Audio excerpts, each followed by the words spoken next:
Bienvenue dans ce tutoriel sur Excel. Nous allons apprendre ici à calculer des variances et des écarts-types. Nous disposons pour cela d'un exemple donnant le poids de fruits récoltés sur des arbres fruitiers. Nous allons calculer d'abord l'effectif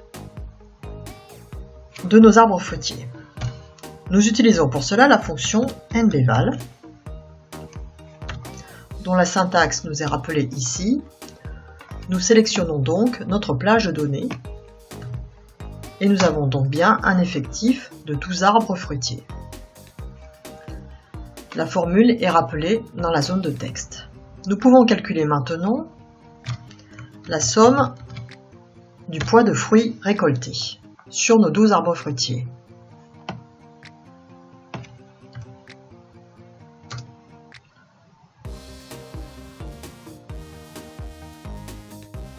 Et maintenant, nous procédons au calcul de la moyenne. Nous prenons le poids total divisé par le nombre d'arbres fruitiers.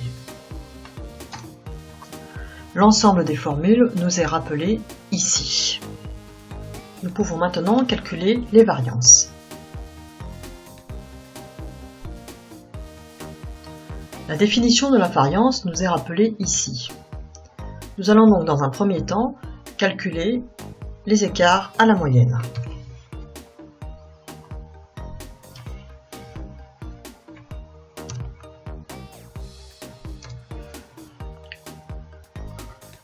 Pour figer la référence à la cellule de moyenne, nous allons utiliser le symbole $.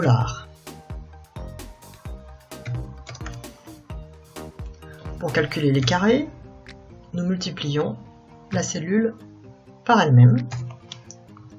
Nous pouvons maintenant tirer les deux formules pour procéder à l'ensemble des calculs et nous pouvons maintenant réaliser la somme des carrés des écarts.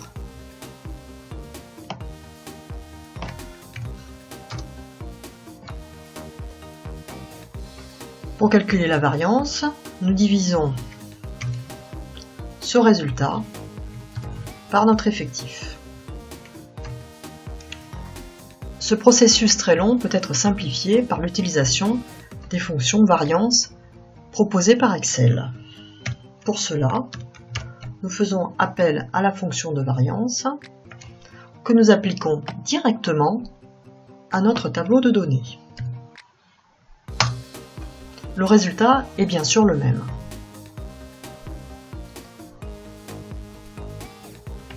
Vous avez ici en synthèse la formule que nous avons utilisée. Il existe d'autres formules de calcul de variance.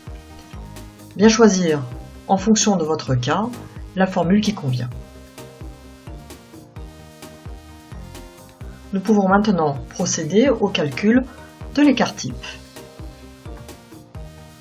La définition de l'écart-type nous est rappelée ici, ainsi que la formule. Pour calculer l'écart-type, nous pouvons donc effectuer la racine carrée de la variance. Pour cela, nous faisons appel à la fonction puissance et la puissance est de 0,5. De la même façon que tout à l'heure, nous pouvons calculer directement l'écart-type de notre population en faisant appel à la fonction écart-type que nous appliquons à notre plage de données et nous obtenons bien sûr le même résultat. La formule utilisée nous est rappelée ici. De la même façon que tout à l'heure, j'attire votre attention sur le fait qu'il existe d'autres calculs d'écart-type.